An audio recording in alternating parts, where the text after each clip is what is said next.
welcome to Twisted Dice. My name's Sean. This is Darren.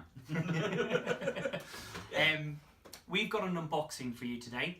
So we've been lucky enough that we got up at the crack of dawn, 7 o'clock, and we went to Forge World or Warhammer World, and we attended their open day, and we've picked up some shiny toys, which is pretty cool. So what have we got, Darren? Well, we have got Get it out easy. We're not gonna lie, he's got the instructions, he can't pronounce it. Start again, here we go. So what we got, Darren? I don't know. Legio Custodes, Orion. Orion. Orion. So I'm struggling with that. So what do we got, Orion. Sean? Well, we've got the Legion Custodes, Orion, heavy. Assault dropship. There's no heavy in it. There's no no heavy heavy. dropship. It's the assault dropship. Assault dropship. Wow. Let's just get into this, eh? Let's just show the people what they're looking for. I mean, I thought the first take was really bad, and then we give you the instructions to pronounce it, and that was even worse. Right, so no editing. Let's just let's go through what we actually have. Do you want me to talk to the guys about what we got in the rule book? Yeah. Okay, cool. So anyone who buys Forge World, it's pretty standard now for what they've got regarding the new rule book. It is really well detailed. You've got on the first page all of the bits, so you can tick that off as you go along. I'm really particular about that, so you know if something's missing. It's a bit like a Lego kit. You don't want to get to the end and suddenly find out there's one crucial bit missing, and it makes it a little bit more difficult to get through. The kit itself comes in very large subsections that go together really quickly. Thus, I would predict someone who builds a lot of Forge World kits, I think you can probably get through this in about 8 hours. The last kit that I built was a Thunderhawk gunship. It did take me about 4 days, but I probably wasn't working on it at full speed. But that's just you in general, though. Yeah, I know it, but I would imagine you can probably do this in 8 hours. If you had all the bits cleaned, you've got 19 set of instructions. It's pretty easy, and as you would expect from the new Forge World kits that are coming out, there are areas that you can magnetize your weapons pretty easy, so you can take them off as they're destroyed, and you can pin this. I think you will have to. These are pretty much the engines. These will need to be pinned if you're keen, or you can use an epoxy resin that you can mix together, and it'll make this really solid and really sound. So before we go into the weapons and what we think this can do, I think we'll give it a size comparison. So most of you who are pretty keen viewers and can see the bloodthirster sitting here on the board, I'm going to pass this over to Darren, so you get a size comparison of how big the substructure is. So obviously we was up Warhammer World today in the open day. We had an opportunity to look at this ship in the glass cabinet. This looked absolutely stunning, real nice piece of work. Love the design, love the shape. Size is big, as I'm about to, as you can see, just putting from the main fuselage of the actual ship itself next to the bloodthirster, so you can see the comparison. It's pretty big. It's pretty big. It is pretty good. Big. Normally we get a chance to have a little chat, don't we, to all the designers. It's too busy. But today was just crazy. We just couldn't get nowhere near it. You just couldn't have that quality time to speak to them. All those Custodes players, they were so keen. Buzzing around. I've got new toys! And do you know what? I don't blame them at all. No, I Neither don't do I. blame them at all. I can't wait to get my Custodes armies up and running. Can't wait to get it on the channel. Can't wait to try do a painting video on it. It's gonna be Loves a bit awesome. of painting, doesn't he? Love a little bit of painting. So this is pretty much your main piece. The whole army is going to go around it. It is extremely detailed, very similar to the architecture of a lot of their tanks. There's a lot of flat and smooth surfaces. You've got your Imperial Eagles, but inside this as well, you hold that one up there and I'll show you. You've got some super detail. So when you paint this, you can actually open the back door, and this is all detailed inside. So that is pretty cool. A lot of their bigger stuff is starting to do that more. Yeah. Well, they've been doing it with the Titans anyway. They've done it with the Mastodon, they've done it with the Titans, and the Thunderhawk gunship. You can take the cockpit apart from that. That's really well done. Just to give you a size reference, guys, I would say this is probably a slightly bit smaller than the Thunderhawk gunship, and that is a massive kit. It comes in the same box, but there are particular areas where The Thunderhawk is a bit more bulky and stocky, like you will get with a Stormraven gunship. And this is very much what an Eldar flyer is to Stormraven gunship. There are very slim and narrow parts to that, but you know it's definitely a lot wider. There's no doubt about it. Yeah. But just in the middle section, it's a little bit skinnier. So that's what we're dealing with. We're not going to go through all the individual pieces. There are too many here right now, but we can tell you from looking through all of the boxes, a lot of THs in this, but from having looked through a lot of the bags and a lot of the bits, it's a master cast, so it's one of the first ones that has come out, and it is really well cast. Yes, it is really well cast. There are some bits on there where we're gonna, you know, when it comes around to building this, we're gonna have to do some sanding down, but that you can really see the mould lines on towards the side. That's not a big mould line. Like you're not gonna call Forge World and say I've got an issue with this. This is a slight little cast bit, but all in all, from someone who builds probably more than the average Forge World kit, you know, with epoxy resins and sanding it down and magnetising it, it's quite clean. Now there is one thing that we have noticed, which is unusual, and we're definitely going to reach out to Forge World to find out if this is designed. Now my assumption, it looks what is like a jelly base. I'm taking a stab in the dark here, completely random guess, but I think this is for maybe landing it on the ground.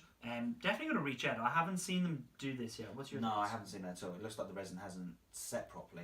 It's not that it hasn't set. I mean, like it's just rubbery. It goes back. Yeah, I just can't see where, because like even if you put that on there, the weight of it. Well, it's very short. It's not going to bend and fall over. It's an anomaly. We've never seen this before. It's pretty cool. Maybe there is a reason for it that we're going to find out. But we can only ask. But I don't know, I just don't. It's not like you're missing the part that it just doesn't work. You got another one that is fully solid and functional. So oh yeah, of course. I don't know. I suppose what it does though, that gives you the option if you was afraid. Now, for me personally, I think I would. You know, the type of games I play and the people I play with, i.e. Sean, he likes to knock your models over. That actually is true. I have few beers and I'm a pretty lethal player to play. I mean, if you know John Hickton on the channel, I played John at the SM Battle Report tournament for the one he won, and I think within the first 15 minutes I actually knocked one of his Sky Rays off the table. It wasn't a tactical advantage for me to throw him off his game and win, but he was pretty livid. he wasn't happy, and I was like, I'm so sorry. One other thing I want to jump in, if you don't mind, Darren. So move your big old jelly hand there. This is a base that we don't really see that often. It's from the Admech Skitarii, the Doomcrawler. It is pretty chunky. This is a massive pie plate. I was pretty impressed to see this because normally these things come on an oval base, but we've got that. So I would imagine anything on that's going to be pretty sturdy. So you don't have to go out and build your own flyer stand. So that's a big thumbs up from me. Right. Should we kind of talk about what we know weapon wise and what we can surmise? So one of the things that we see on the ship straight away is it possibly may have a void shield generator. Hold it up. Show the kids and the people at home. Looking very good. I mean, we've seen this on similar things. So we've seen it on the Stormbird. I'm assuming from looking at the pictures of this lovely model, it's right in the center. So I'm guessing, this could be completely wrong, but I think this thing's going to have a void shield generator that very similar to the Stormbird. It's an assault dropship lander. This thing's going to land. They're going to jump out. This is my idea. I think that's pretty cool. So it's going to be a void shield. Maybe it looks like an advanced void shield, doesn't it? It's something that is important. I don't know what it is, but I think it's important. And then on the front, we've got what looks like a load of targeting arrays. So I think this thing is going to be pretty lethal with the amount of shooting that it has. It's a Custodes dropship. You're going to have maybe, I don't think anyone's going to really run two. It's probably going to be expensive. But yeah. I think whatever it shoots at, it's going to delete. So we're going to go through some of the weapons that we just know it's going to have from the guide on building it. So we know it's got two heavy bolters, right? That's just on the front. It's pretty easy. We know it's got two of the bolt launchers. Now that's the same as the bolt launcher that's on the Telemon Heavy Custodes Dreadnought. If you stand still, you fire that twice. But in this book, It's got one on the left hand side and it's got one on the right hand side. So you're going to be firing 10 shots out. That's pretty good. And they're pretty good. The question is this a super heavy flyer? Will it have special rules that it can fire all of its weapons at different targets? You know, we'd probably get that if it's a super heavy flyer. Yeah. I can't see this not being a super heavy flyer. It's just that big. You know, it's nearly as big as Thunderhawk gunship. It's nearly as big as all of the Imperial bombers. So I'm gonna put some money on it. I think it's gonna be a super heavy flyer. Alright. Cool. And it's also got the what are they called? The heavy blaze cannons. So, you know, Darren, give them a bit of an idea. So it's this one here and here. So the heavy blaze weapon, straight away, it's got 2 firing modes on it.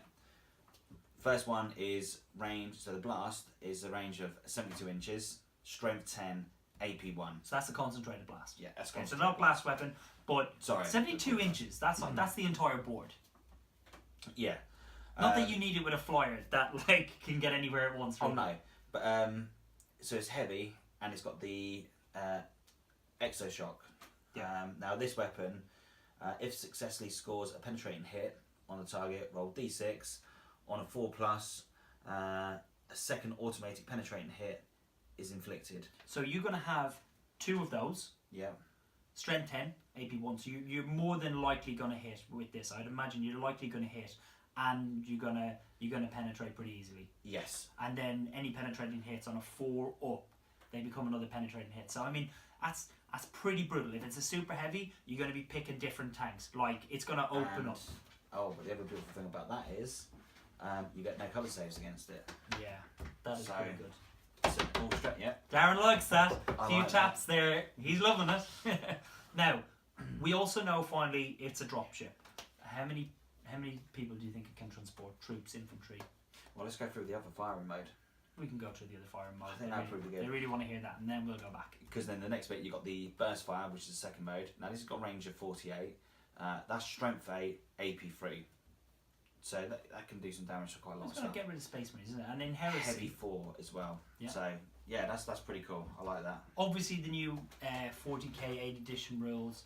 I'd be taking a guess if I tried to assume what it could or can do. I have no idea. It's really kind of diverging now.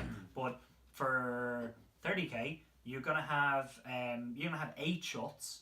If you're gonna do burst fire, so you've got 8 shots that are going to be strength 8, AP 3. So you're getting rid of squads of Marines here that are going to, either fail the morale, fall back. You've then got 6 twin-linked heavy bolters, and on top of that, at a minimum, you're going to have 10 of the bolt launcher shots, which are like strength 5, but it's got enough firepower that it's going to clear. Obviously, coming on turn 2, if you're lucky, or maybe later, depending on your roll, but we won't go into that. But you're going to be clearing at least a squad or 2 a turn.